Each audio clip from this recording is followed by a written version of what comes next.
بسم اللہ الرحمن الرحیم۔ ناظرین، پروگرام نقطہ نظر میں خوش آمدید۔ میں ہوں آپ کا میزبان محمد اقبال۔ ناظرین، ہمیں وقتاً فوقتاً جو سوالات موصول ہوتے رہتے ہیں ان کے جوابات محترم بلال احمد صاحب سے جاننے کی کوشش کرتے ہیں۔ بلال صاحب السلام علیکم۔ وعلیکم السلام۔ بلال صاحب آپ کا بہت بہت شکریہ۔ بلال صاحب آپ نے وقت نکالا۔ بلال صاحب، بعض لوگ رزق کی وجہ سے بہت پریشان نظر آتے ہیں، لیکن رزق کی ذمہ داری تو اللہ تعالیٰ نے خود اپنے ہاتھوں میں لی ہے۔ اس کے باوجود بھی لوگ رزق کے بارے میں پریشان نظر آتے ہیں۔ تو بلال صاحب، میرا سوال یہ ہے، کیا رزق کے بارے میں ہمیں پریشان ہونا چاہیے یا نہیں؟ بسم اللہ الرحمن الرحیم۔ نحمده ونصلی ونسلم علی رسولہ الکریم، اما بعد فاعوذ باللہ من الشیطان الرجیم، بسم اللہ الرحمن الرحیم۔ خداوند متعال نے رزق کی ذمہ داری لے رکھی ہے، اور میرا مالک خالق جو ہے وہ کل کائنات کو رزق دیتا ہے۔ بے شک ہمیں اس کے لیے کوشش بھی کرنی چاہیے، کیونکہ اگر رزق وہ دیتا ہے تو رزق کی کوشش کرنے کا حکم بھی ہمیں اسی نے دیا ہے۔ ہمیں رزق کے لیے ہاتھ پاؤں مارنے چاہیے۔ رزق حلال ایک عبادت ہے، اس کی کوشش کرنی چاہیے، اس کے حصول کے لیے دو کرنی چاہیے۔ بے شک بعض اوقات رزق حلال کے حصول کے لیے، اس کو حاصل کرنے کے لیے بے شمار قسم کی مشکلات کا سامنا کرنا پڑتا ہے، انسان پریشان ہو جاتا ہے، اور اگر یہ پریشانیاں اس کے رزق حلال کے راستے میں آتی ہیں تو یہ پریشانیاں اس کے گناہوں کا کفارہ بن جاتی ہیں اور اس کی سیئات کو مٹانے کا سبب بن جاتی ہیں۔ تو رزق حلال کے حصول میں پریشانیوں کا آ جانا، پریشانیوں کا لاحق ہو جانا، یہ ایک بالکل فطری سی بات ہے۔ ہمیں پریشان ہونا بھی چاہیے، تاکہ اگر ایک انسان رزق حلال کی تلاش کے لیے، اس کے حصول کے لیے اگر وہ پریشان ہوتا ہے تو اس کے پیچھے بھی تو ایک نیک نیتی ہے، اور وہ نیک نیتی یہ ہے کہ میں دستے سوال دراز کرنے سے بچ جاؤں، میں بھیک مانگنے سے بچ جاؤں، میں کسی شخص کے آگے اپنا دامن پھیلانے سے بچ جاؤں۔ تو اس سوال کی صحبت، سوال کی کوشش اور سوال کی جو ایک لعنت ہے، اس سے بچنے کے لیے اسے پھر تگودو کرنی پڑتی ہے۔ بعض اوقات اسے رزق حلال حاصل ہو جاتا ہے، بعض اوقات اس کو اس تک پہنچنے کے لیے مشکلات کا سامنا کرنا پڑتا ہے۔ تو میرا خیال یہ ہے کہ رزق حلال کے رستے میں، حصول رزق حلال میں جو مشکلات آتی ہیں وہ انسان کی گناہوں کے کفارات کا سبب بن جاتی ہے۔ بس اس میں ایک بات یاد رکھنی چاہیے کہ رسول اللہ صلی اللہ علیہ وآلہ وسلم کا ارشاد پاک ہے کہ ان النفس لن تموت حتی تستکمل رزقہ، کہ کوئی شخص اس وقت تک مر نہیں سکتا جب تک وہ اپنا رزق مکمل نہ کر لے۔ تو پھر ساتھ ہی فرمایا وَأَجْمِلُوا فِي الطَّلَبِ، لیکن لوگوں طلب میں حسن پیدا کرو، یعنی اس رزق کو جو تمہارے ذمے ہے جب تک تم وہ کھا نہیں لیتے تم مر نہیں سکتے، بس کوشش کرو کہ اس رزق کو حلال طریقے سے طلب کرو، کیونکہ جو تمہارے حصے میں ہے، جو تمہارے مقدر میں ہے، تمہیں ملنا وہی کچھ ہے، تمہیں حاصل وہی کچھ ہوگا، لیکن تمہیں کم از کم جو تمہارے مقدر میں ہے وہ تمہیں ضرور ملے۔ بے شک بے شک بلال احمد صاحب، آپ نے بہت ہی نہایت ایک آسان طریقے سے ہمارے اس سوال کا جواب دیا، شکریہ۔ ہمارا اگلا سوال آپ سے یہ ہے بلال صاحب، ہم دیکھتے ہیں کہ دنیا میں ارد گرد کے ماحول میں انسان ایک عجیب ساری کیفیت میں مبتلا ہے انسان عجیب سی ایک تکلیف میں مبتلا ہے. کسی کو معاشی پریشانی ہے تو کسی کو صحت کے حوالے سے وہ پریشان ہے. بظاہر جو لوگ ہمیں خوش نظر آتے ہیں اگر ہم ان کے اندر جھانک کر دیکھیں تو وہ اندر سے مردہ اور بردہ نظر آتے ہیں. جو لوگ خوشی نظر آتے ہیں کیا پریشانیوں کے وہ اندر چھپائے بیٹھے ہیں؟ تو میرا سوال آپ سے یہ ہے کہ ہم دنیاوی مشکلات کو کس طرح سے ختم کر سکتے ہیں؟ دنیاوی مشکلات ختم تو نہیں ہو سکتی. دنیاوی مشکلات کے بارے میں یہ سوچنا کہ انسان دنیاوی مشکلات سے بالکل چھٹکارا حاصل کر لے گا، یہ بات تو بالکل ناممکنات میں سے خلاف فطرت بھی ہے، کیونکہ اللہ سبحانہ و تعالیٰ نے دنیا ایک امتحان گاہ بنائی ہے، اور امتحان گاہ میں ہر وقت اسے ایک نئی آزمائش سے دوچار ہونا ہے. تو جب یہ دنیا ایک آزمائش گاہ ہے، یہ دنیا ایک امتحان گاہ ہے، تو اسے پھر کم از کم یہ تصور تو وہ نہیں کر سکتا کہ وہ اس آزمائش گاہ میں ایک بالکل پرسکون زندگی گزارے، بالکل پریشانیوں سے پاک زندگی گزارے، بالکل ٹینشن فری لائف گزارے. ہاں یہ ہو سکتا ہے کہ وہ اگر اپنی زندگی میں چند ایک کام اس طرح کے کر لیتا ہے کہ وہ کام اسے اس کی ٹینشنز کو کم کر سکتے. بہت ساری ٹینشنیں اس کی اپنی خود مول لی ہوئی ہوتی ہیں، بہت سارے اس کے اعمال کا، اس کی اپنی خرابیوں کا، اس کی دیدہ دانستہ، اس کی آمدن، اس کی قصدن غلطیوں کا سبب ہوتی ہیں. ان کو اپنے معاملات کو ٹھیک کرے، اور پھر یہ ہے کہ ساتھ ہی ساتھ یہ بھی کوشش کرے کہ اگر وہ پریشانیوں میں گھرا ہوا ہے تو وہ اپنے مالک اور مولا سے استغفار کرے. وہ جس طرح اس کی پریشانیوں میں اضافہ ہو رہا ہے تو وہ یہ سوچے کہ اگرچہ میں بظاہر بڑا پریشان ہوں، تو اسے یہ تصور اپنے اندر پیدا کرنا چاہیے کہ جتنا بھی پریشان ہوں، اور مجھے بظاہر تو یوں لگ رہا ہے کہ شاید میرے اب کھاتے میں کوئی خوبی نہیں، کوئی نعمت نہیں، کوئی میرے پاس کسی قسم کا سامان نعمت نہیں، لیکن وہ یہ سوچے کہ اتنی پریشانیوں کے باوجود، اتنی بیماریوں کے باوجود، اتنی تکلیفوں تنگیوں کے باوجود پھر بھی میرے مالک کی مجھ پر بے شمار نعمتیں ہیں، میرے مالک کی مجھ پر بے پناہ اور بے پایا انعامات ہیں. تو جس طرح اس کی مشکلات میں اضافہ ہوتا جاتا ہے وہ اپنے پروردگار کے شکر میں اضافہ کرتا جائے، وہ شکوہ، رنج اور تکلیف کے جو رونا دھونا ہے اس کو کم کر دے اور شکر کو بڑھاتا جائے. اللہ کی نعمتوں پر جو اس کو فی الحال حاصل ہے وہ ان پر اللہ تعالیٰ کا بے حد شکر کرتا جائے. اگر یہ پریشانیوں میں شکر کی نعمت اس کے ہاتھ لگ گئی تو میں امید کرتا ہوں کہ اللہ سبحانہ و تعالیٰ اس کی پریشانیوں میں کافی حد تک کمی کر دے گا. اور اس میں مجھے غالب کا ایک شعر بہت اچھا لگتا ہے. غالب کہا کرتے تھے کہ آلام روزگار کو آسان بنا دیا، پھر جو بھی غم ہوا غم جانا بنا دیا، رنج سے خوگر ہوا انسان تو مٹ جاتا ہے رنج، آفتیں مجھ پہ پڑی اتنی کہ آسان ہو گئیں. بس جس طرح اس کی پریشانیوں میں اضافہ ہو اس کے شکر میں بھی اسی طرح اضافہ ہونا چاہیے. ماشاءاللہ بلال صاحب، زبردست. ماشاءاللہ بلال صاحب، وہ اللہ تعالیٰ ہی ہے جو انسان کو 70 ماہوں سے بڑھ کر پیار کرتا ہے. بے شک. تو انسان کو اس مشکلات کی گھڑی میں کیسے اکیلا چھوڑ سکتا ہے؟ بے شک. بلال صاحب، میرا اگلا سوال یہ ہے کہ ہم دیکھتے ہیں کہ اس دنیا میں بڑے بڑے نان مسلم ہسپتال بنواتے ہیں، بلکہ یورپ میں تو ہم نے دیکھا کہ کرسچن مساجد کی تعمیر میں پیش نظر آتے ہیں.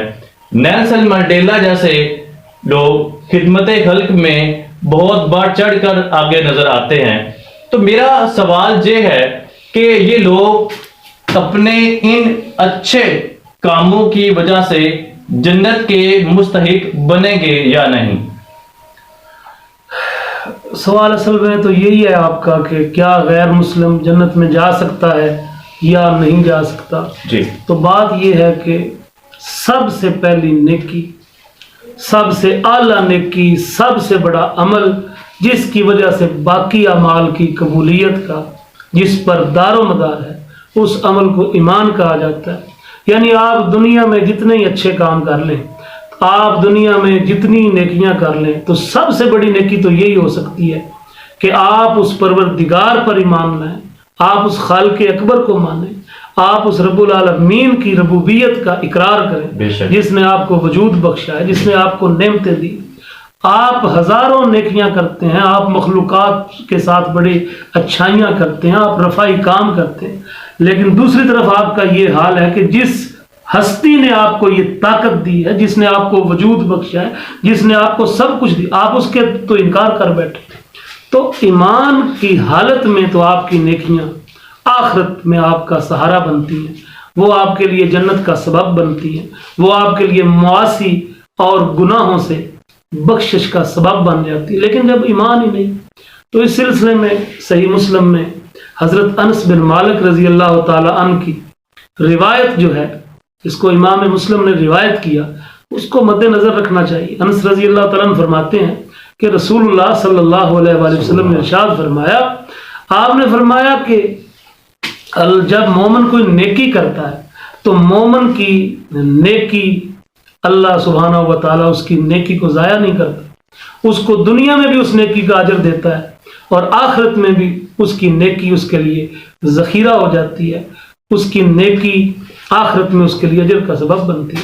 لیکن جب کوئی کافر، جب کوئی غیر مومن نیکی کرتا ہے تو اللہ اس کی نیکی کے سبب دنیا میں ہی اس کو اس کا اجر عطا فرما دیتے ہیں، اور وہ کافر دنیا سے اس حال میں رخصت ہوتا ہے کہ آخرت کے لیے اس کے پاس کوئی سامان نہیں ہوتا. تو اس لیے جو قرآن اور حدیث کا فلسفہ ہے، جو اللہ سبحانہ و تعالیٰ کی کتاب کا فیصلہ ہے، وہ یہی ہے کہ کافر کے کوئی بھی اعمال جو ہے وہ آخرت میں نہیں پہنچتے. اور اس کے ساتھ ساتھ جو اللہ کے رسول علیہ السلام کی حدیث ہے وہ بھی اس بات کو واضح کر دیتے. بے شک بے شک بلال صاحب، نیکی کبھی بھی رائے گاہ نہیں جاتی ہے.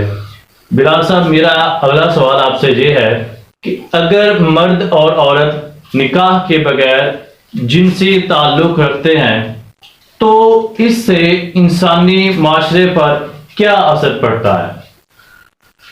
انسانی معاشرے کا سب سے اہم ادارہ جو ہے وہ ایک خاندان ہوتا ہے، اور خاندانی زندگی جو ہے وہ انسانی معاشرے کے لیے ایک انتہائی ایک ریڑھ کی ہڈی کی حیثیت رکھتے ہیں. جی. اسلام میں جس بات پر سب سے زیادہ زور دیا گیا ہے، آپ دیکھتے ہیں کہ ایک فرد سے ایک گھر بنتا ہے، ایک گھر سے ایک معاشرہ بنتا ہے، پھر آگے ماحول بنتے ہیں، اور پھر اسی طرح فرد سے پھر ایک گھر بنتا ہے، گھر سے گاؤں بنتا ہے، گاؤں سے شہر بنتے ہیں، شہر سے ملک بنتے ہیں، صوبے بنتے ہیں، بر اعظم تشکیل پاتے ہیں.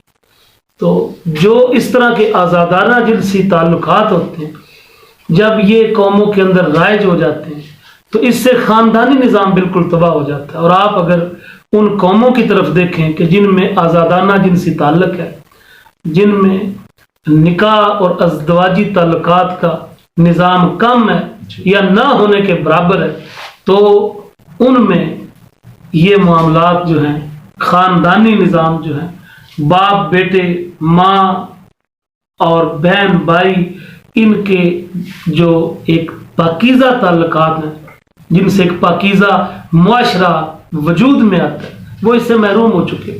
اس لیے اس کی اہمیت جو ہے بالکل واضح ہو جاتی ہے، اور ہمیں ان قوموں میں نظر آ رہا ہے کہ ان کا خاندانی نظام کس حد تک تباہ ہو گیا. ان کی خودکشیاں جو ہیں، ان کی خودکشیوں کے واقعات آئے روز خبروں میں سننے کو ملتے ہیں.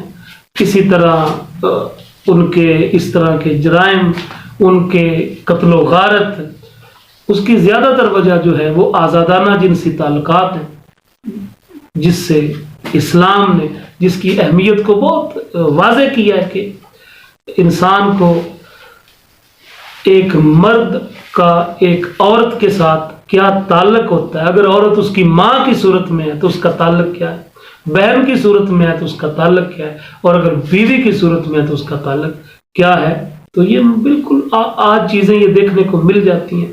تو ہمیں خدا کا شکر ادا کرنا چاہیے کہ اللہ تعالیٰ نے ہمیں انسانی خواہشات کی تکمیل کے لیے جائز ذرائع اپنی شریعت کی صورت میں ہمیں عطا فرمائے، اور ہمیں خود ان میں کمی یا زیادتی کرنے سے محفوظ فرمایا. یہ اس کا بہت بڑا احسان ہے.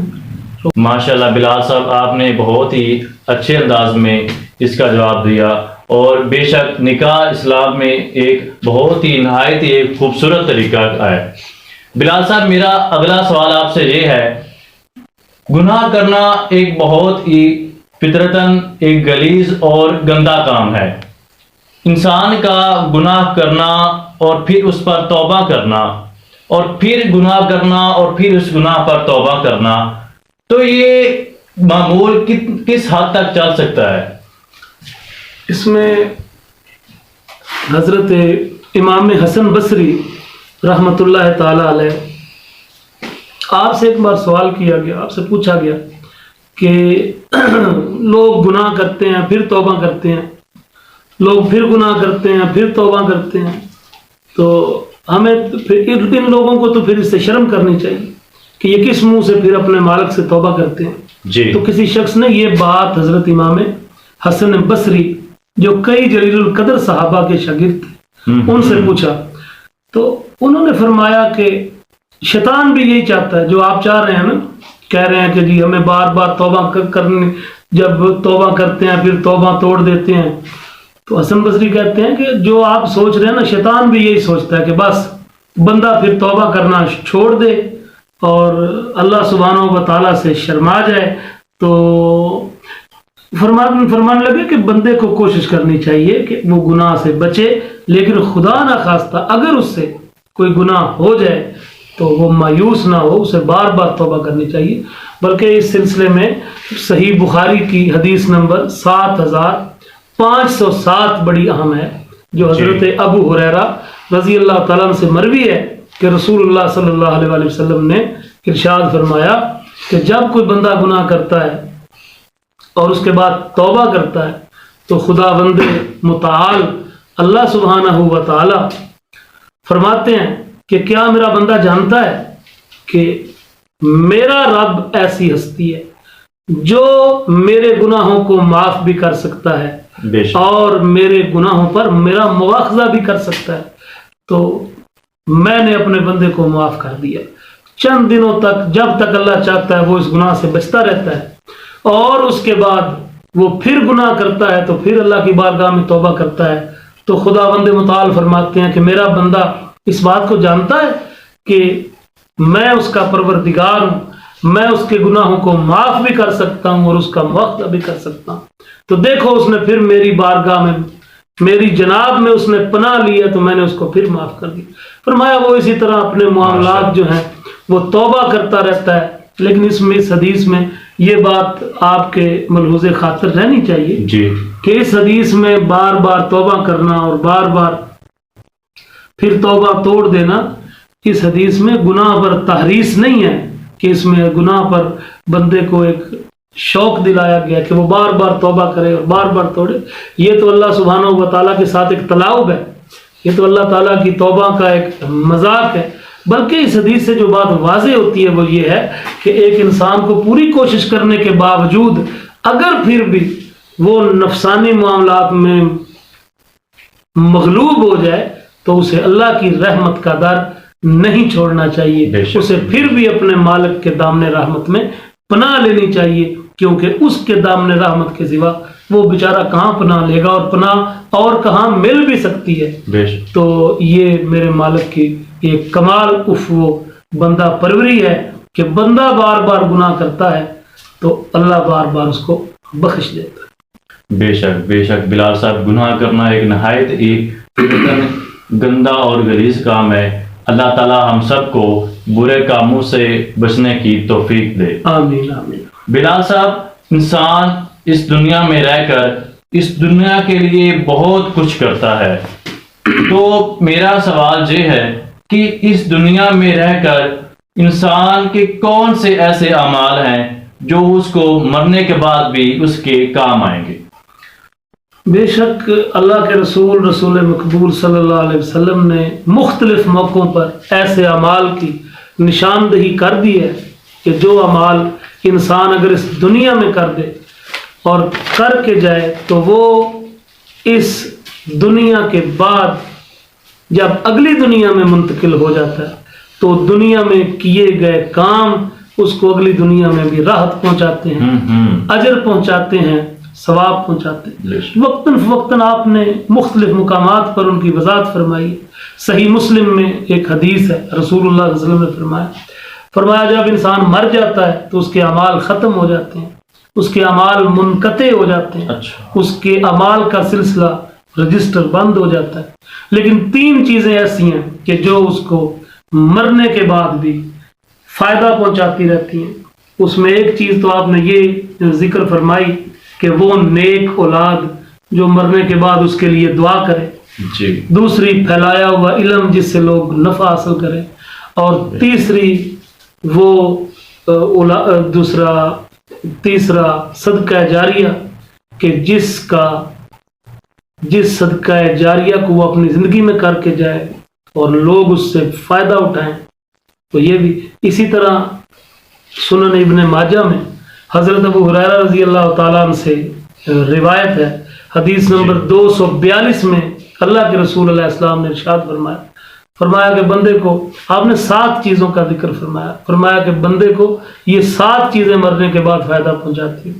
اس میں فرمایا کہ پھیلایا ہوا علم ہے، پھر فرمایا بنائی ہوئی مسجد ہے، پھر فرمایا مسافر خانہ بنا کر گیا وہ ہے، پھر فرمایا اگر وہ قرآن چھوڑ کر گیا ہے جو بعد میں کسی کو وراثت میں مل گیا اور وہ پڑھتا یہ ہے، پھر کوئی نہر جاری کر گیا، پھر کوئی نیک اولاد چھوڑ گیا۔ میں یہ 6-7 باتیں جو آپ نے ارشاد فرمائی صحیح سنن ابن ماجہ میں یہ چیزیں مرنے کے بعد اس کے کام آئیں گی۔ بہت آپ نے نہایت ہی بہت ہی اچھے انداز میں اس بات کا جواب ہمیں دیا۔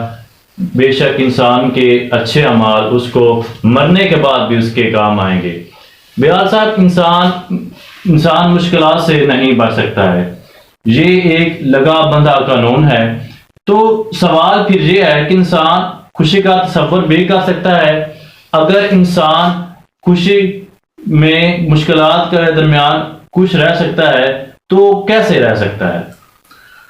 بس خوش اگر رہ سکتا ہے تو اسی صورت میں رہ سکتا ہے جس طرح کہ سورۃ طٰہٰ کی آیت نمبر 124 میں فرمایا کہ وَمَنْ أَعْرَضَ عَنْ ذِكْرِي فَإِنَّ لَهُ مَعِيشَةً ضَنْكًا، کہ جو میری یاد سے منہ موڑ لیتا ہے تو میں اس کی جو زندگی کا سفر ہے وہ تنگ کر دیتا ہوں۔ بے شک کافر کے اگر آپ دامن میں دنیا جہان کی نعمتیں ڈال دیں تو پھر بھی کافر کے اگر دل میں جھانک کر دیکھیں تو اس کے دل میں مایوسی ہے، اس کے دل میں پریشانی ہے، اس کے دل میں تکالیف ہے، اس کے دل میں ہر وقت ایک بحرانی کیفیت ہے۔ تو ایمان ایک ایسی چیز ہے جس پر سکون کا دار و مدار ہے، یاد خداوندی ایک ایسی چیز ہے جس پر سکون کا دار و مدار ہے، یاد پروردگار وہ اتنی بڑی نعمت ہے کہ جس پر انسان کو اگر کوئی خوشی اس دنیا میں نصیب ہو سکتی ہے اور اگر کوئی چیز اطمینان کا سبب بن سکتی ہے تو وہ میرے پروردگار کی یاد ہے، جس طرح کہ خود اس نے اپنی کتاب اور کتاب مقدس میں ارشاد فرمایا کہ الا بذکر اللہ تطمئن القلوب، کہ خبردار اللہ کی یاد سے دلوں کو چین ملتا ہے، سکون ملتا ہے۔ تو ایمان اور یاد خداوندی یہی 2 مومن کے ہتھیار ہیں جس کے سبب اسے دنیا میں سکون بھی ملتا ہے، راحت بھی ملتی ہے۔ باہر کی دنیا اس کی جتنی دیگر گم ہو، باہر کی دنیا اس کی جتنی پریشان ہو، لیکن اس کے اندر کی دنیا اتنی ہی پرسکون بھی ہوتی ہے اور پر اطمینان بھی ہوتی ہے، اور یہی مومن کے لیے خوشی کے ذرائع بھی۔ جی بے شک بلال صاحب، اللہ تعالیٰ کا ذکر بہت ہی افضل اور انسان کے لیے راحت کا سبب بنتا ہے۔ بلال صاحب، انسان دنیا میں رہ کر بہت سے گناہ کرتا ہے، کچھ گناہ اعلانیہ اور کچھ چھپ کر کرتا ہے، تو انسان کے تنہائی کے گناہوں کی سزا کس نوعیت کی ہوگی؟ حدیث پاک میں رسول اللہ صلی اللہ علیہ وسلم نے ارشاد فرمایا. جی اور حضرت صوبان رضی اللہ تعالیٰ عنہ حدیث پاک کے راوی ہیں. وہ فرماتے ہیں کہ رسول خدا صلی اللہ علیہ وآلہ وسلم نے ارشاد فرمایا کہ قیامت کے دن میرے کچھ امتی آئیں گے اور ان کی نیکیاں جو ہوں گی وہ تہامہ کے پہاڑوں کی طرح ہوں گی، لیکن ان کا کوئی وزن نہیں ہوگا. ان کی نیکیاں برباد ہو جائیں گی. ان کو کچھ بھی ان کے نیک اعمال جو وہ دنیا میں لوگوں کے ساتھ مل کر کرتے رہے وہ ان کو نیک اعمال فائدہ نہیں دیں گے. اچھا. تو اللہ کے رسول صلی اللہ علیہ وآلہ وسلم نے اس سے پوچھا گیا کہ یا رسول اللہ یہ کون لوگ ہوں گے؟ تو آپ علیہ الصلاۃ والسلام نے ارشاد فرمایا کہ یہ وہ لوگ ہوں گے کہ جو تنہائی میں اللہ کی حرام کردہ چیزوں کو حلال کرتے تھے، خدا کے حرام کردہ ممنوع کاموں کا ارتکاب کرتے تھے، اللہ. خدا کی حرام کردہ حدوں کو توڑتے تھے. اور اس حدیث کو امام ابن ماجہ نے حضرت صوبان صحابی سے روایت کیا ہے، اور حدیث کا جو نمبر ہے وہ ہے 4245 4245. تو اس حدیث میں خاص کر اللہ کے رسول علیہ السلام نے تنہائی کے گناہوں سے بچنے کا حکم دیا ہے، اور اس پر جو وعید ہے جو حبط اعمال کی ہے جس سے اعمال ضائع ہو جاتے ہیں، اعمال برباد ہو جاتے ہیں، آپ نے اس کی طرف اشارہ فرمایا. اور اللہ سے پناہ مانگنی چاہیے کہ کسی کے اس سے کہ اس کے اعمال برباد ہو جائیں، کیونکہ اول تو ہمارے پاس نیکی کرنے کی توفیق کا وقت ہی نہیں. جی تو اگر وقت مل بھی جائے تو خداوند متعال سے اس بات کی پناہ مانگنی چاہیے بے شک. کہ وہ کسی کو کوئی ایسا گناہ کروا دے جس سے اس کے اعمال برباد ہو جائے. بے شک بلال صاحب، تنہائی کے گناہوں سے ہمیں اللہ تعالیٰ سے پناہ مانگنی چاہیے. بلال صاحب، کون سے ایسے اعمال ہیں جو انسان کی نیکیوں کو ضائع کر دیتے ہیں؟ اس میں تھوڑی سی تفصیل ہے. ایک بات تو یہ یاد رکھنی چاہیے کہ اعمال کو ضائع کرنے کے لیے جو عربی میں لفظ استعمال ہوتا ہے اس کو لفظ کو کہا جاتا ہے احباط. حابط اعمالہم، اچھا. حابط اعمالہم ان تحبط اعمالکم، اور اسی طرح کے لیحبطن. تو یہ حابطہ جو ہے لفظ ہے نا، ہا با اور تا، ہا پر زبر ہے، با مکسور ہے یعنی اس کے نیچے زیر ہے، اور اچھا. تا جو ہے اس کے اوپر بھی زبر ہے. تو یہ یاد رکھنا چاہیے کہ یہ جو احباط ہوتا ہے نا، اعمال کا ضائع ہونا، اعمال کا ضائع ہونا در حقیقت اس کے مختلف مدارج ہوتے ہیں. کبھی تو اعمال مکمل طور پر ضائع ہو جاتے ہیں، جی. تو اس کو کہتے ہیں احباط کلی، یعنی مکمل طور پر اعمال کا برباد ہو جانا، جی. ضائع ہو جانا. یہ تو صرف کافر کے لیے، یعنی معاذ اللہ استغفر اللہ، اگر کوئی مسلمان مرتد ہو گیا، اگر کوئی مسلمان مشرک ہو گیا، اگر کوئی مسلمان کافر ہو گیا، تو پھر تو اس کا احباط کلی ہے، اس کے سارے اعمال برباد ہو جائیں گے. تو اگر کوئی مسلمان ہے، کلمہ پڑھتا ہے، لیکن اس نے کوئی ایسا برا عمل کر دیا تو اس کے مکمل حبط اعمال نہیں ہوگا، احباط کلی نہیں ہوگا، لیکن اس کے جزوی طور پر کچھ اعمال کا ثواب ضائع ہو سکتا ہے، کوئی اس کا عمل باطل ہو سکتا ہے، کوئی اس طرح کے معاملات ہو سکتے ہیں. لیکن جو مکمل طور پر اعمال کا باطل ہونا ہے، مکمل طور پر اعمال کا ضائع ہونا، وہ کفر پر ہے جب کوئی کافر ہو جائے، پہلے مسلمان تھا. وہ شرک پر ہے جب کوئی مسلمان مشرک ہو جائے. وہ ارتداد پر ہے جب کوئی مسلمان معاذ اللہ بدبختی بدقسمتی سے وہ مرتد بن جائے. تو اس کے علاوہ جو ہے وہ چھوٹا موٹا احباط ہے، اس سے سارے اعمال باطل نہیں ہوتے، یعنی یہ بات کلی نہیں ہوتا. اب آپ کا یہ سوال کہ وہ کون سے ہیں، تو 3 کی طرف تو میں نے نشاندہی کر دی ہے. کفر ہے، شرک ہے، ارتداد ہے. لیکن اور بھی کچھ اعمال ہیں، جس طرح میں نے ابھی تھوڑی دیر پہلے حدیث بیان کی کہ تنہائی میں چھپ کر گناہ کرنا، اس سے بھی جزوی طور پر احباط اعمال ہوتا ہے. اسی طرح جھوٹی قسم کھانا، اس کے بھی بہت سارے نیک اعمال برباد ہوتے ہیں. اسی طرح کسی نجومی کے پاس جانا اور اس سے قسمت کا حال دریافت کرنا. وقتاً فوقتاً اللہ کے رسول علیہ السلام نے مختلف مقامات پر مختلف جرائم کے بارے میں یہ لفظ حبط اعمال کا استعمال فرمایا. بے شک بلال صاحب، اللہ تعالیٰ ہمیں ایسے اعمال کرنے سے بچائے جو انسان کی نیکیوں کو کھا جاتے ہیں، انسان کی نیکیوں کو ضائع کر دیتے ہیں. بلال صاحب، اللہ تعالیٰ کی ذات بہت ہی بابرکت ذات ہے. انسانی ذہن میں بہت سارے وسوسے آتے رہتے ہیں. بعض اوقات اللہ تعالیٰ کی ذات کے بارے میں خیالات آتے ہیں، تو کیا ان خیالات کے آنے سے انسان گنہگار ہو جاتا ہے؟ دل ایک ایسی چیز ہے کہ جس کا کام ہر وقت سوچتے رہتا ہے. دل ہر وقت سوچتا رہتا ہے. جی دل کبھی بھی ایک طرف متوجہ نہیں رہتا. دل کا کام ہوتا ہے کہ ہر وقت کسی نہ کسی فکر میں، کسی نہ کسی سوچ میں وہ چلتا. اسی طرح شیطان ہے.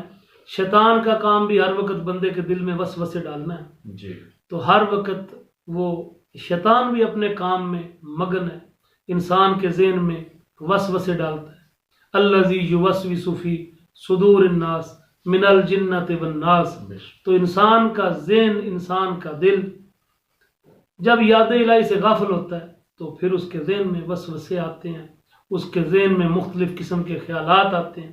بلکہ ایسے خیالات بھی آتے ہیں کہ جن کو انسان اپنی زبان پر بھی نہیں لا سکتا، اور انسان سوچتا ہے کہ پتہ نہیں کیا ہو گیا. تو اس کے بارے میں یاد رکھنا چاہیے کہ احادیث کی کتابوں میں باقاعدہ طور پر رسول اللہ صلی اللہ علیہ وسلم نے اس بات کی نشاندہی فرمائی ہے، اور آپ نے فرمایا ہے کہ اللہ تعالیٰ نے میری امت کے ذہنوں میں پیدا ہونے والے جو وسوسے ہیں ان کو معاف فرما دیا ہے، اور ان پر مواخذہ نہیں کیا، اور نہ فرمائے گا مواخذہ، اور ان پر پکڑ نہیں کرے گا جب تک وہ یہ عمل نہیں کریں گے. اس لیے اللہ کے رسول کے ایک صحابی نے بھی کہا کہ یا رسول اللہ، میرے ذہن میں اللہ کے بارے میں، رسول اللہ کے بارے میں، نیک ہستیوں کے بارے میں، اسلامی معتقدات کے بارے میں ایسی ایسی باتیں آتی ہیں، میں انہیں زبان پر لاؤں تو میں اپنا گلا کاٹ ڈالوں، میں مر جانا بہتر سمجھتا ہوں. میرے دل میں اس طرح کے وسوسے آتے ہیں. تو آپ نے فرمایا بھائی یہ تو ایمان کی علامت ہے، کیونکہ دیکھو جب تمہارے دل میں ایمان ہے تو شیطان تب بھی اس پر حملہ کرے گا نا. تو اس لیے فرمایا پریشان نہیں ہونا چاہیے، یہ وسوسے آتے رہتے ہیں، بس ان وسوسوں کی طرف متوجہ نہیں ہونا چاہیے، اپنے نیک اعمال کی طرف دھیان رکھنا چاہیے. جب وسوسہ آئے تو خداوند متعال کی پناہ مانگنی چاہیے شیطان الرجیم سے، اور کہنا چاہیے کہ اعوذ باللہ السمیع العلیم من الشیطان الرجیم اللعین، کہ اللہ میں شیطان کے حملوں سے تیری پناہ میں آتا ہوں. اور یقیناً جس نے اللہ کی پناہ پکڑی، جو اللہ کی پناہ میں آیا، تو یقیناً اس کا ایمان بھی محفوظ ہو گیا، اس کا دل بھی محفوظ ہو گیا. بے شک بلال صاحب، آپ نے نہایت ایک عمدہ انداز میں بیان فرمایا. بلال صاحب، ہمارے ایک دوست نے ہم سے یہ سوال کیا ہے کہ اگر تقدیر میں سب کچھ لکھ دیا گیا ہے تو زندگی میں ہمیں جو معاملات پیش آتے ہیں ان میں ہمیں دعا کرنی چاہیے ان کے بارے میں یا نہیں کرنی چاہیے؟ دعا کرنی چاہیے. ایک حدیث پاک میں ارشاد بھی فرمایا، اللہ کے حبیب نے فرمایا کہ لا يرد القضاء الا الدعاء، کہ تقدیر کو اگر کوئی چیز بدل سکتی ہے تو وہ دعا ہے جو تقدیر کو بدل سکتی ہے. تو دعا کرتے رہنا چاہیے. اب انسان کو کیا پتا کہ اس کی تقدیر میں کیا لکھا ہوا ہے، تو تقدیر پر بھروسہ کر کے بیٹھ جانا نبیوں کا کام نہیں، نبیوں کی سنت نہیں، انبیاء کرام کا طریقہ کار نہیں. انبیاء کی زندگیاں آپ دیکھیں، اپنے آقا و مولا حضور علیہ السلام کی زندگی دیکھیں.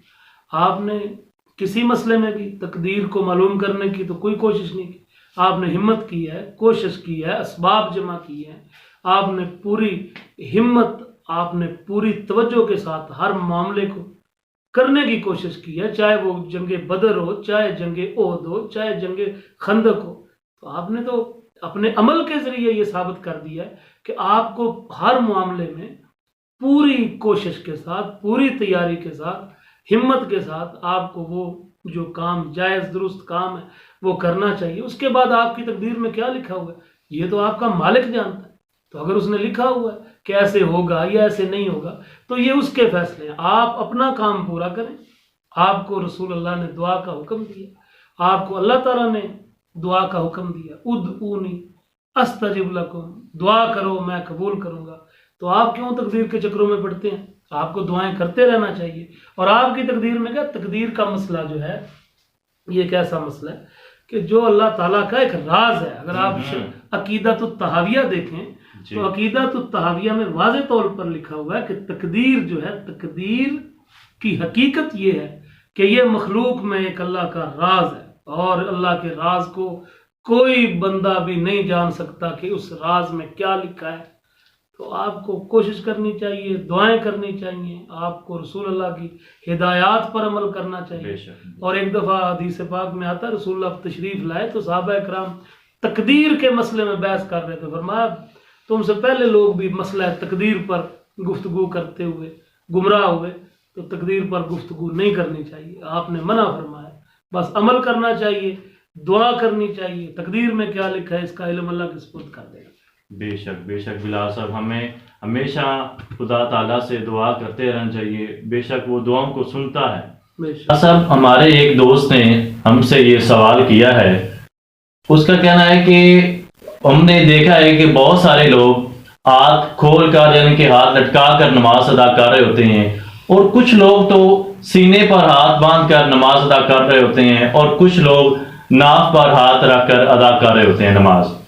تو بلال صاحب ہمیں بتائیے, کیا احادیث مبارکہ میں کہیں ہاتھ کھول کر نماز ادا کرنے کا حکم ملتا ہے؟ جس حد تک تو رسول اللہ صلی اللہ علیہ وآلہ وسلم کا ہاتھ کھول کر نماز پڑھنے کا ذکر ہے, تو ان کے بارے میں تو کوئی صحیح حدیث ہمیں نہیں ملتی کہ رسول پاک علیہ الصلوۃ والسلام آپ ہاتھ چھوڑ کر نماز پڑھتے تھے. جی. تو یہ بھی آپ کو پتہ ہونا چاہیے کہ ہاتھ چھوڑ کر نماز پڑھنے کو عربی میں ارسال کہتے ہیں, ارسال الیدین. جی. ارسال الیدین کہتے ہیں. تو لیکن جلیل القدر تابعین وہ ہاتھ کھول کر نماز پڑھتے تھے, ان کے بارے میں ہمیں ملتا ہے. اسی طرح ایک جلیل القدر صحابی, ان کے بارے میں بھی یہ ملتا ہے کہ حضرت عبداللہ ابن زبیر رضی اللہ تعالیٰ, جو حضرت زبیر بن العوام کے صاحبزادے ہیں, اور آپ کو پتہ ہی ہے کہ حضرت عبداللہ بن زبیر کی شخصیت ایک بڑی قداور شخصیت صحابہ کرام میں, جن لوگوں نے یزید کے خلاف گفتگو کی, جن لوگوں نے یزید کے بیعت کو قبول نہیں کیا اور جنہوں نے اس کے خلاف احتجاج کیا, ان میں حضرت عبداللہ بن زبیر رضی اللہ تعالیٰ عنہ کا نام امام حسین کے ساتھ ان کا نام بھی آتا ہے. اچھا. تو ان کے بارے میں بھی یہ ملتا ہے کہ وہ بھی ہاتھ کھول کر یعنی ارسال کیا کرتے تھے, نماز میں ہاتھ باندھتے نہیں. ابن سیرین کے بارے میں ملتا ہے. اسی طرح اور جلیل القدر صحابہ کرام کے بارے میں یہ بات ملتی ہے, لیکن رسول اللہ صلی اللہ علیہ وسلم سے. امام مالک کے بارے میں ملتا ہے, المدونۃ الکبریٰ میں بھی یہ روایت ملتی ہے کہ حضرت امام مالک جو تھے وہ ہاتھ کھول کر نماز پڑھتے تھے. لیکن مزے کی بات یہ ہے کہ امام مالک کی جو اپنی کتاب ہے نا موطا امام مالک, اس کے اندر انہوں نے رسول اللہ صلی اللہ علیہ وآلہ وسلم سے ہاتھ باندھنے کی حدیث نقل کی ہے انہوں نے خود. یعنی وہ بھی یہ بات تسلیم کرتے تھے امام مالک بھی کہ ہاتھ باندھ کر نماز پڑھنا سنت رسول سے ثابت ہے. باقی صحابہ کرام کے بارے میں ملتا ہے, تابعین کے بارے میں ملتا ہے, اور کچھ تبع تابعین کے بارے میں بھی ملتا ہے. تو اس لیے اگر کوئی شخص ہاتھ کھول کر نماز پڑھتا ہے تو اس کی نماز کو ہم غلط نہیں کہہ سکتے, یہ نہیں کہہ سکتے کہ اس کی نماز نہیں ہوئی یا اس کی نماز باطل ہے. ہاں یہ کہہ سکتے ہیں کہ ہاتھ باندھ کے نماز پڑھنا رسول اللہ صلی اللہ علیہ وآلہ وسلم کی سنت سے ثابت ہے, اس کی روایات کثرت ہے, اس لیے یہ زیادہ افضل عمل ہے اور یہ مسنون عمل ہے. بہت بہت شکریہ بلال صاحب. تو ہمارے اس دوست کا یہ بھی کہنا تھا, اس کے بارے میں کوئی حوالہ دے دیں. حوالہ جو میں نے صحابہ حضرت عبداللہ بن زبیر کے بارے میں اور جو تابعین کے بارے میں جو میں نے حوالے دیے, ان حوالوں کو حضرت امام ابن ابی شیبہ نے اپنی کتاب المصنف میں, جو بڑی مشہور کتاب ہے, اب تو اس کا ترجمہ بھی ہو چکا ہے. مصنف ابن ابی شیبہ جو امام بخاری اور مسلم کے استاد بھی تھے، انہوں نے اس کو اپنی کتاب میں باب ارسال الیدین، یعنی ان لوگوں کا بیان جو نماز میں ہاتھ کھول کر نماز پڑھتے تھے، یہ ساری روایات انہوں نے اس کے اندر درج کر دی. بہت شکریہ، بہت شکریہ بلال صاحب، آپ نے بہت ہی اچھے انداز میں اس کا جواب دیا. اللہ تعالی ہمیں 5 وقت کی نماز ادا کرنے کا شرف حاصل کرنے کی توفیق عطا فرمائے. آمین آمین. بلال صاحب، علامہ اقبال ایک سچے عاشق رسول تھے، اس کے بارے میں آپ کا کیا نقطہ نظر ہے؟ اقبال ایک ماشاءاللہ کمال کے آدمی تھے. جہاں اللہ سبحانہ و تعالیٰ نے انہیں بے شمار خوبیوں سے نوازا، بے شک انہیں بے پناہ صلاحیتیں عطا فرمائی، تو وہیں انہیں جو ایک نعمت عطا کی وہ یہ بھی تھی کہ انہیں ایک ایسا دل دیا، ایسا قلب عطا فرمایا کہ جو عشق مصطفیٰ سے لبریز تھا، اور ان کے کلام میں جو سوز نظر آتا ہے، ان کے کلام میں جو چاشنی نظر آتی ہے، ان کے کلام میں جو درد نظر آتا ہے، ان کے کلام میں جو روشنی نظر آتی ہے، ان کے کلام میں جو ایک سوز و گداز کی کیفیات نظر آتی ہیں، میں سمجھتا ہوں کہ یہ ساری کی ساری ان کے عشق مصطفیٰ کی بدولت تھی، ان کے رسول اللہ صلی اللہ علیہ وآلہ وسلم سے محبت کی بدولت تھی. دیکھیں نا، کہا جاتا ہے کہ آواز کا پیارا ہونا ایک اللہ کی عطا ہے. اللہ کس کو پیاری آواز دیتا ہے، اللہ کس کو اس سے ذرا کم آواز دیتا ہے. لیکن آواز کے اندر کشش کا پایا جانا، آواز کے اندر درد کا پایا جانا، یہ اس بندے کے عشق پر مبنی ہوتا ہے کہ اس کے دل میں عشق کیا ہے.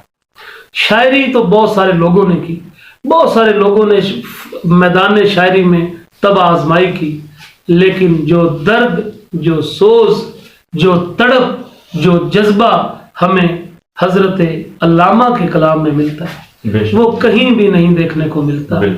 اور بے شک وہ ایک سچے عاشق رسول تھے. ان کا کلام عشق رسول سے لبریز تھا، ان کے کلام سے عشق رسول کے مہکتے پھولوں کی خوشبو آتی تھی.